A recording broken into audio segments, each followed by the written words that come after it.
O fato é que as investigações da polícia apontaram os crimes sexuais e agora as vítimas, os maridos das vítimas, os familiares das vítimas pedem a prisão dos dois pastores. E nós vamos aqui exercer o papel social, o papel jornalístico de esclarecer esses crimes sexuais, a diferença entre cada um. O papel de esclarecer, o papel de educar, o papel de instruir sobre esses crimes sexuais. Esses crimes acontecem em diversas classes sociais e para ajudar você, telespectador, você, telespectadora, a entender a diferença entre eles, assédio sexual, estupro de vulnerável e violação sexual, eu vou conversar agora ao vivo com a advogada criminalista Valdilene Martins, que já está conectada com a gente, acompanhou há pouco também no ar a reportagem apontando a criminalização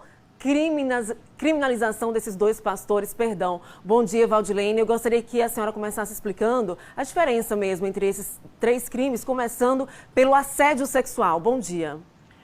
Bom dia, Tamires.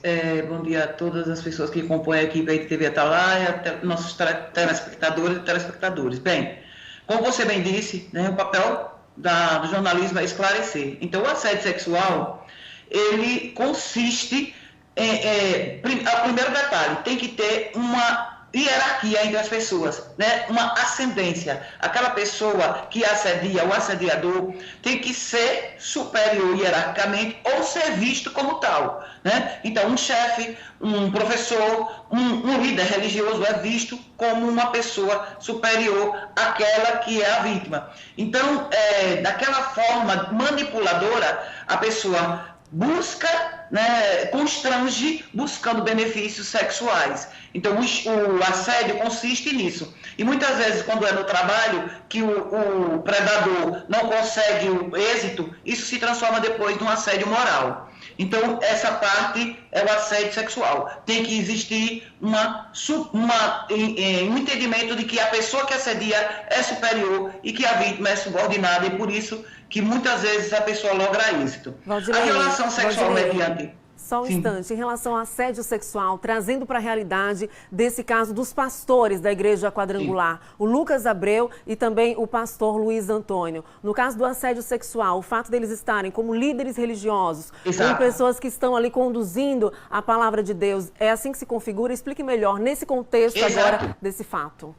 Nesse sentido, porque eles são considerados superior aquela pessoa, a pessoa que busca, que está com problemas de ordem espiritual, ela busca naquele líder, né, como uma pessoa superior que vai lhe ajudar a melhorar espiritualmente. Então, aquele líder é visto como um superior hierárquico, sem dúvida nenhuma. Então, aquela pessoa tem um poder psicológico, sabe, espiritual sobre aquela pessoa muito grande. Então, por isso que a pessoa é fragilizada, fica vulnerável diante daquele líder religioso. E por isso ela pode ser facilmente manipulada. Entendi. Em relação ao estupro de vulnerável, outro crime aí que, segundo as investigações, o Lucas Abreu deverá responder. Além do assédio, o estupro de vulnerável. Por favor, Valdilene. Então, o estupro, né, o crime do estupro, ele se baseia na violência e na grave ameaça. Quando é de vulnerável, pessoa abaixo de 14 anos, ou pessoa que tem alguma enfermidade, pessoa que tenha problemas psicológicos, psiquiátricos, ou uma pessoa que por algum motivo não pode, né, reagir, alguma pessoa que seja vulnerável pela idade ou por algum motivo, alguma condição física. Ele se caracteriza por esse uso, né, que a violência é presumida, não se discute, não precisa ser provada, é presumida. E nesse caso específico dos pastores, existe a questão etária. Então, uma pessoa abaixo de 14 anos, o consentimento dela não é válido, mesmo que seja dado. Isso na lei está lá claro. O estupro de vulnerável é um dos crimes mais bárbaros, né, que pode uma pessoa cometer. É uma barbaridade.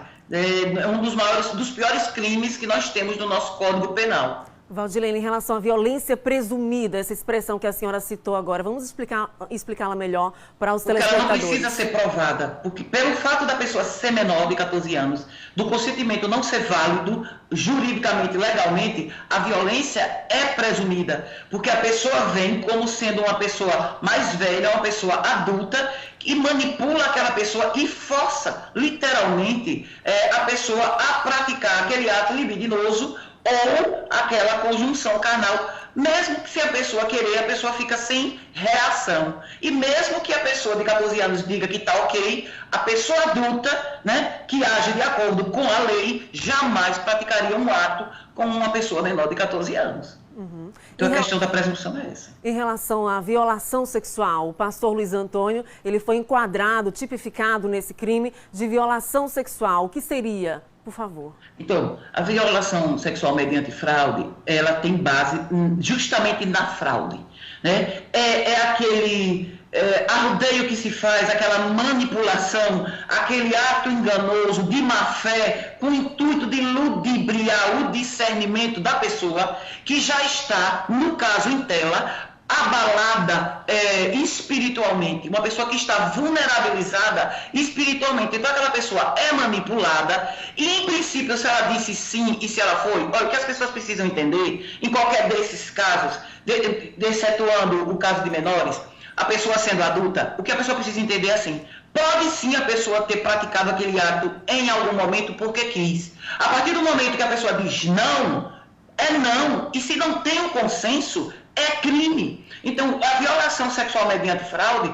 ela faz isso, ela faz um entorno ao redor da vítima, que a fragiliza e que mesmo ela querendo dizer não, ela não consegue, e ela é ludibriada a ponto de cair na armadilha e ir. E ela indo pela primeira vez, então fica aquela ameaça, aquele jogo de má-fé, aquele constrangimento que a pessoa não consegue se livrar. Então a violação sexual mediante fraude se constitui nisso. E qualquer pessoa adulta pode sim cair nessa armadilha, porque nesse caso que a gente está comentando, as pessoas, elas são pessoas que estão vulneráveis espiritualmente. Então elas buscam um apoio e encontram na realidade uma pessoa que faz, né, utilizam, se aproveitam dessa vulnerabilidade para exercer esse poder e praticar atos sexuais danosos. E uma coisa que eu queria, para finalizar, dizer era que todas as defesas em casos de crimes sexuais, gente, qualquer pessoa tem direito à liberdade sexual. Qualquer mulher tem direito a dizer com quem ela vai fazer sexo ou ato libidinoso.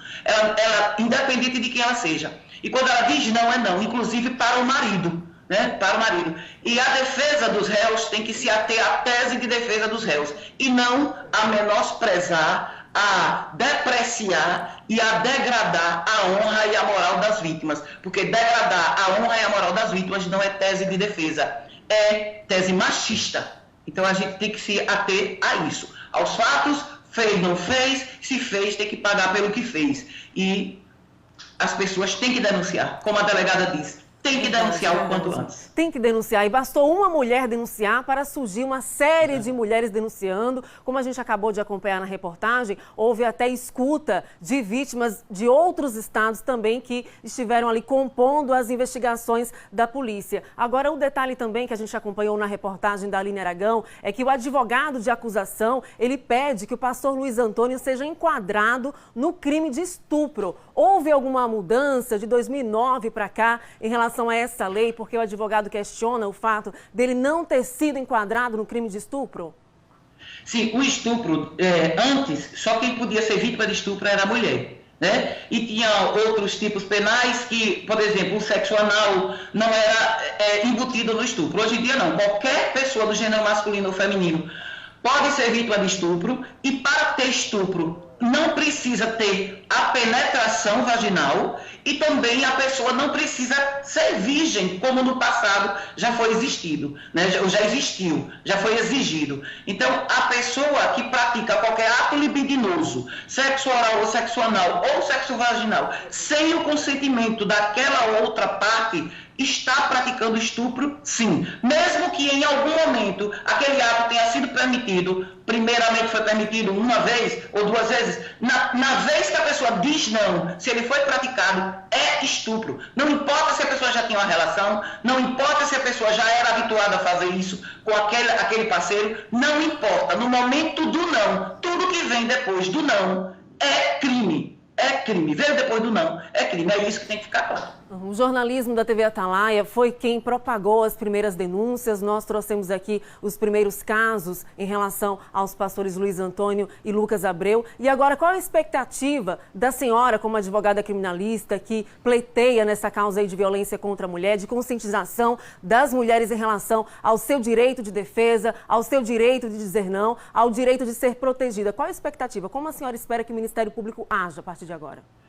A minha expectativa é que as vítimas não sejam desacreditadas, porque nós temos uma cultura patriarcal machista, onde a palavra da mulher é sempre questionada, né? Sempre questionada. Será que foi? Será que não foi? Com que roupa ela estava? Quem é ela? As perguntas que devem ser feitas não são essas. As perguntas que devem ser feitas é: quem é esse cara? Quem é este homem que se aproveita de uma posição para usufruir sexualmente de pessoas vulnerabilizadas por uma questão física, psicológica ou espiritual? A pergunta tem que ser essa: quem é esta pessoa? Porque para você praticar esse tipo de crime sexual, você tem que ter uma falha terrível de caráter. Então, a minha expectativa é que a sociedade pare de julgar as vítimas e comece a analisar o perfil dos criminosos ou dos supostos criminosos, para que veja que essas pessoas, de regra, são bem vistas socialmente, né? São vistas como cidadãos de bem, mas que no seu íntimo, entre quatro, né, paredes onde todo mundo está vendo, mostram a sua versão verdadeira.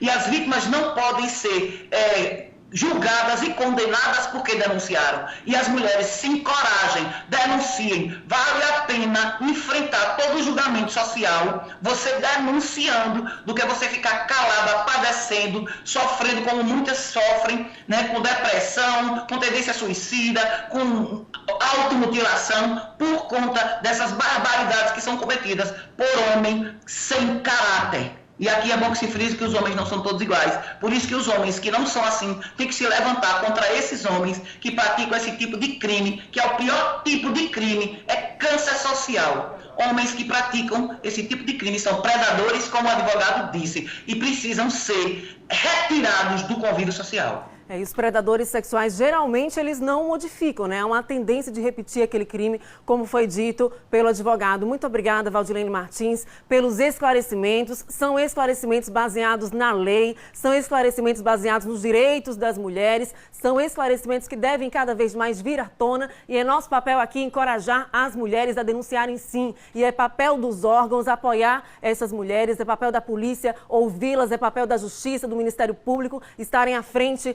desse caso e de outros casos, inúmeros casos, que muitas vezes são escondidos debaixo do tapete. Muito obrigada, Valdilene Martins, pela participação. Prazer é todo meu. Obrigado pelo espaço. Bom dia.